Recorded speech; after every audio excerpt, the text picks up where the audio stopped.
Hi, a pleasant day to each and everyone. So as you all know, supposedly my topic should be all about um the rattan as raw material for crafting. However, since I was not around during my scheduled time since I attended the mass competitions, so Sir Fidel tasked me to have this special report in which it would not be all about rattan anymore. He gave me another topic, which is the principles and elements of designs. So as for the contents of my topic, the first one we will be tackling about the elements of design, and then later on we will be tackling the different principles of design. So now let us move on to the elements of design. So according here, the elements of design are the building blocks used by the designers to create the designs. They are parts and the components that can be isolated and defined in any visual design. They are the structure of the work, objects to be arranged and used as a part of any composition. So what is an element? So element in terms of design, so elements, those are the component in which they constitute the design. So they are the part, so they are the building blocks of the entire design. So without elements, there would be no design because they are the fundamental, they are the basic constituent or the constitute um, the design as a whole. So that is an element. So we have the first element, the point. So the point is the smallest and the most basic element of design, and it can be used alone or as a unit in a group. It has position but no extension. It is a single mark in a space with a precise and limited location, and it provides a powerful relation between positive and a negative space. So a point, or sometimes is called the dot. So it is the very basic element of the design, because anything starts with a dot, right? Every line, every shape, every illustration begins with a dot. So if we are going to connect that dot, we can form something out from it. So all the lines, all the shapes, they are just a connection of dots, or that is called point. So that is the first element. Then the second one is the line. So a line, on the other hand, is when um, many points are being connected in a single direction. So that is a line. Then the third one, we have the shape. Okay, so the shape is an element defined by its perimeter, a closed contour. So meaning a shape is a combination of lines.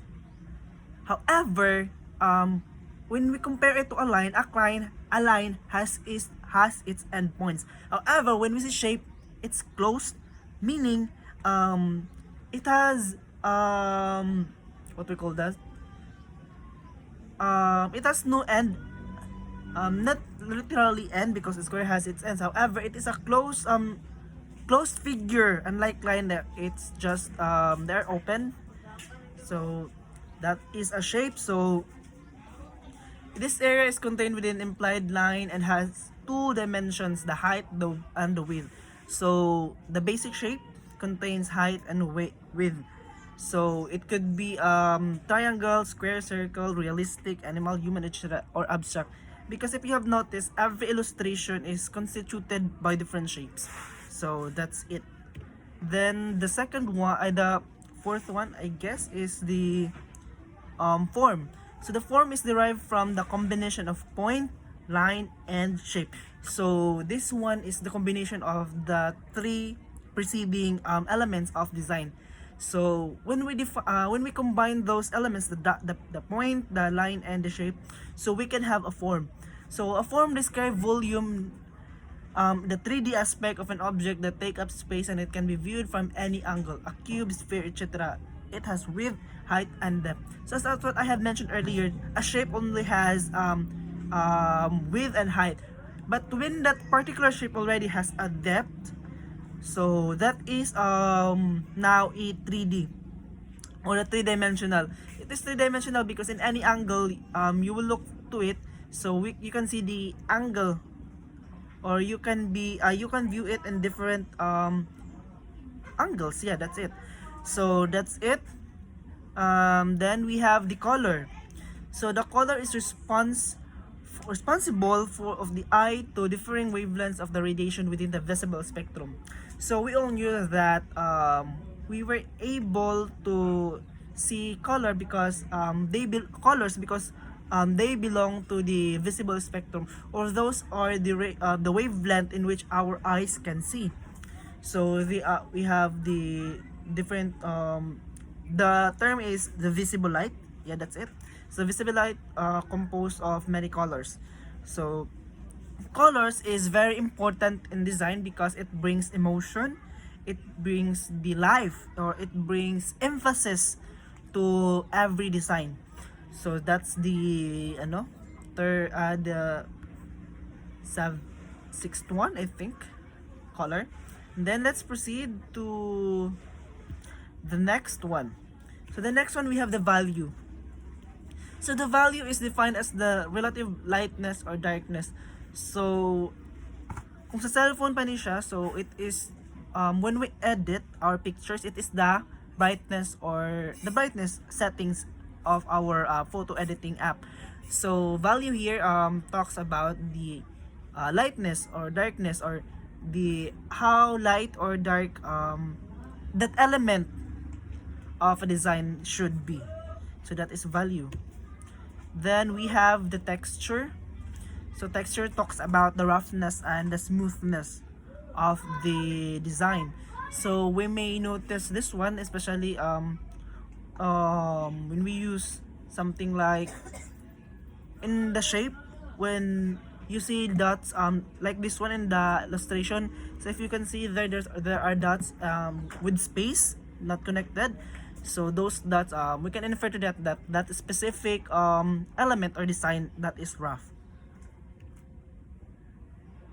Then we have the next one is the space. So the space is the area between and around objects, but it also refers to the variations in the perspective of the proportion of object lines or shape, and it is used for the comparative relation between different object or areas.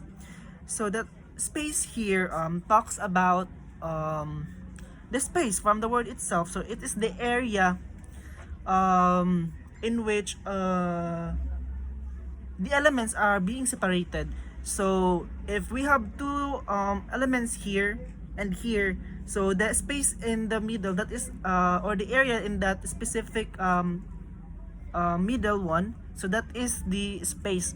So if you can see here in the illustration, so we have circles. So in the space between that the area between two circles, those are the spaces. Okay, so that's it. We have talked about the elements of the design. Now let us proceed to the principles of the design.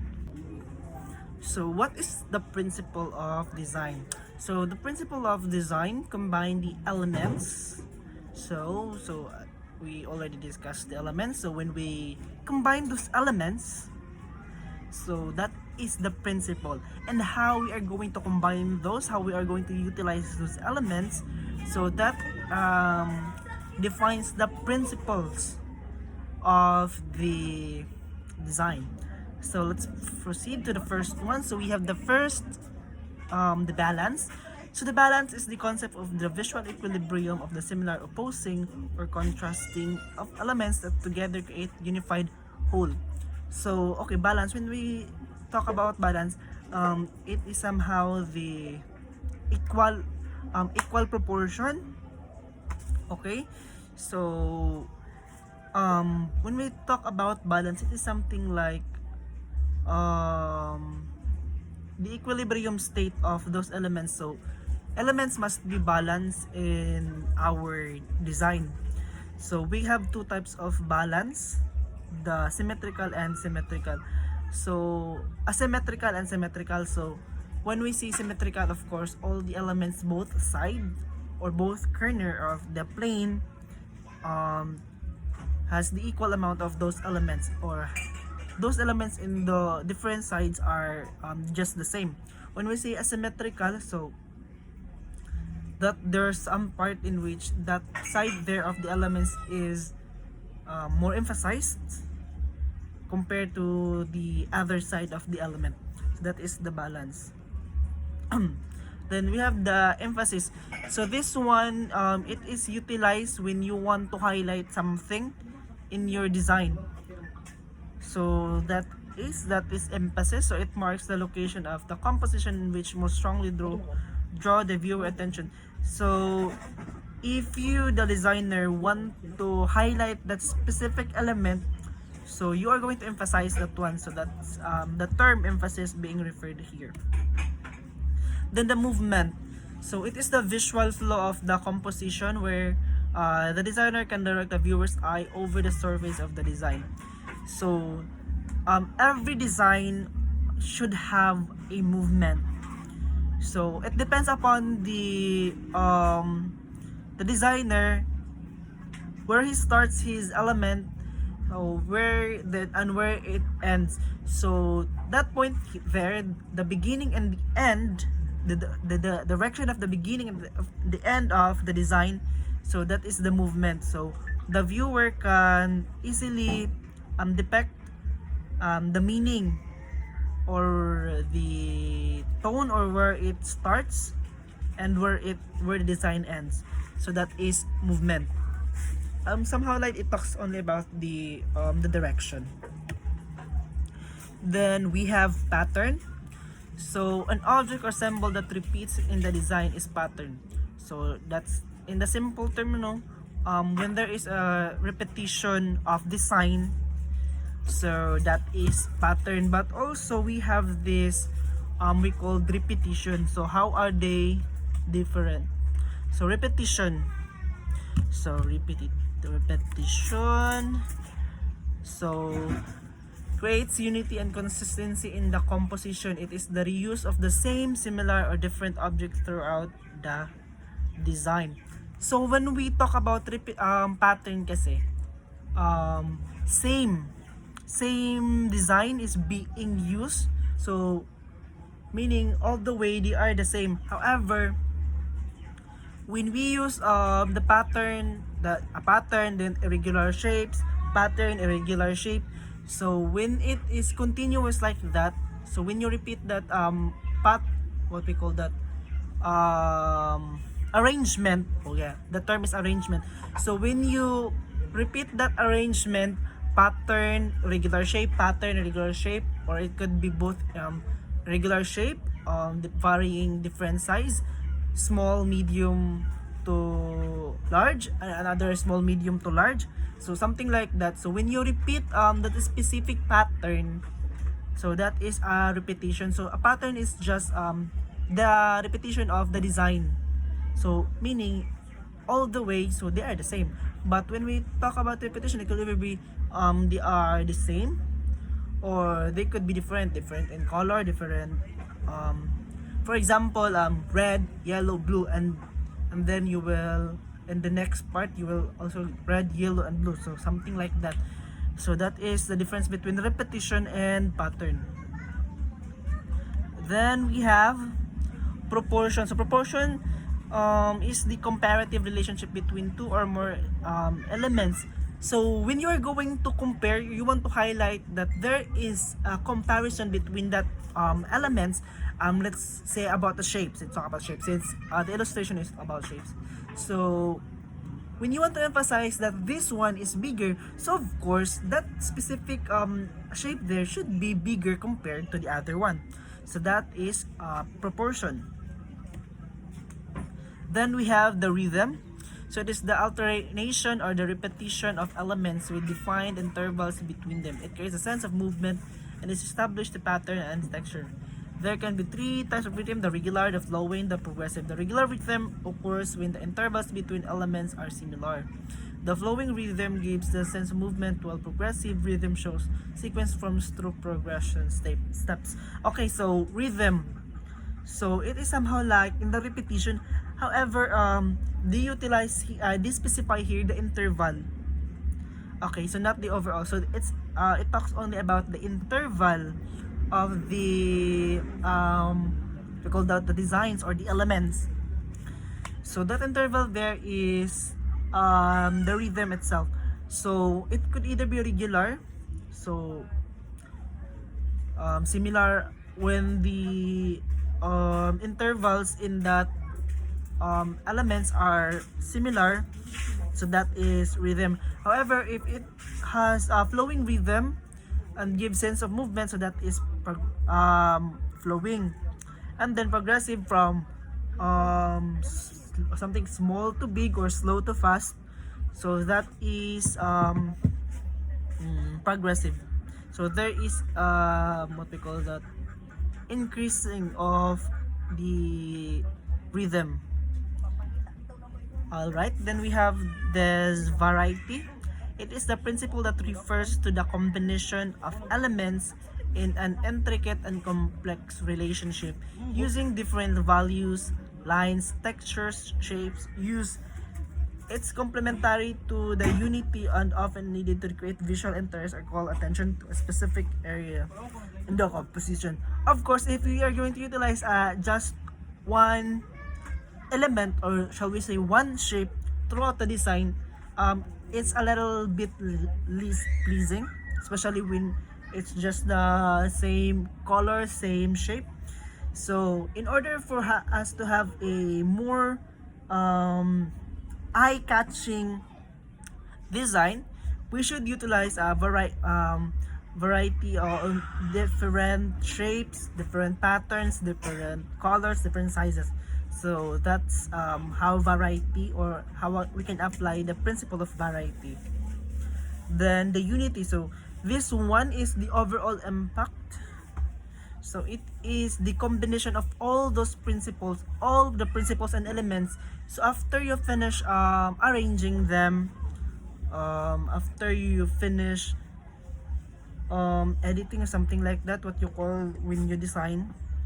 So the way it look, the way they are united, so that is unity. So when they are united, so the composition and the concept is clear, because the message is being already depicted in the design which you created. So that is the unity. And I think that's all about my research, and since it should be 12, so I haven't included in my what we call that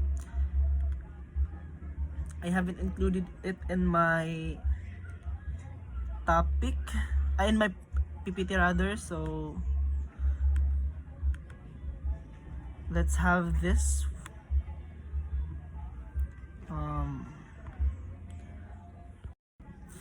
Okay, so we have additional of 3. We have the white space, in which it is the space where there are no design or there are no elements. So that is white space. Oh, we can call that one a blank space.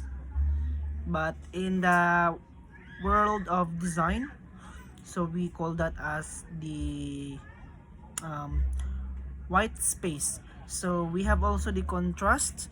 So contrast is the difference of the colors. So of course, when you use 2 colors in that same element, then you should have what we call that the contrast, or you should compare, or because it gives dimension, or it gives highlights or emphasis when you have the contrast of colors to emphasize in that specific element.